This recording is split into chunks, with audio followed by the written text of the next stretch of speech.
If you're thinking of buying a home or selling a home in Virginia, you need to know what the term caveat emptor means. Listen to this.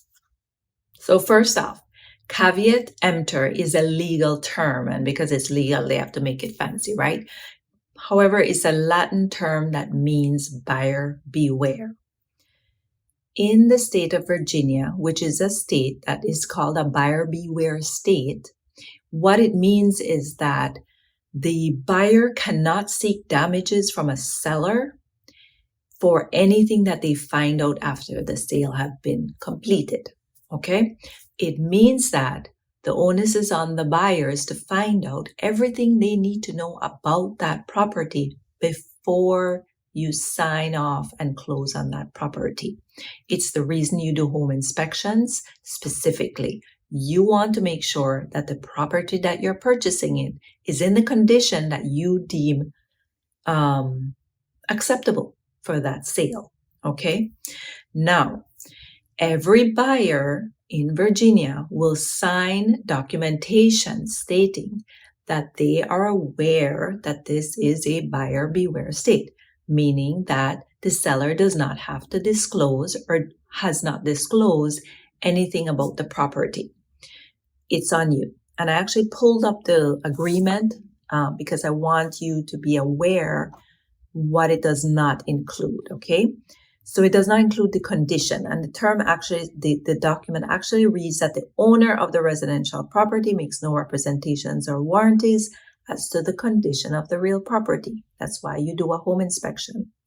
It also applies to adjacent properties. The owner makes no representations with respect to any matters that may pertain to parcels adjacent. This is a good one because I actually heard of a story where a buyer purchased a home only to find out a month later that Amazon was building a data center right next door. That was on them to do their research to find out what was happening in the community that they were purchasing it. It also applies to historic districts, and this is important because sometimes there are restrictions on what you can do to your property if you are in a historic district. Resource protection areas are included in that. Sexual offenders is included in that. Dam break, inundation zones, flood zones are included in that. Wastewater systems, solar energy collection devices, flood water and hazard areas, conservation or other easements, community development authority, marine clays, radon gas. Again, radon is one aspect of the home inspection you can add on to find out that if you do have a below ground area, a basement, you can test for radon. Defective drywall, lead pipes, impounding structures or dams. So all of those are included in the disclosures. And it means that you're going to sign off that you've done your due diligence as a buyer. You're comfortable with what you know about this property and you're going to proceed to sale.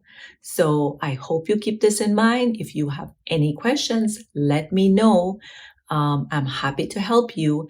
Again, if you have yourself a good real estate agent, they will discuss this with you while you're doing your purchase or sale, because it's also something that sellers need to be aware of to really make sure that you're entering the process educated and knowing what you're doing, rely on somebody, trusting on somebody to see you through the process. So I'm always here, happy to help at any time. So that's it. I will see you next time.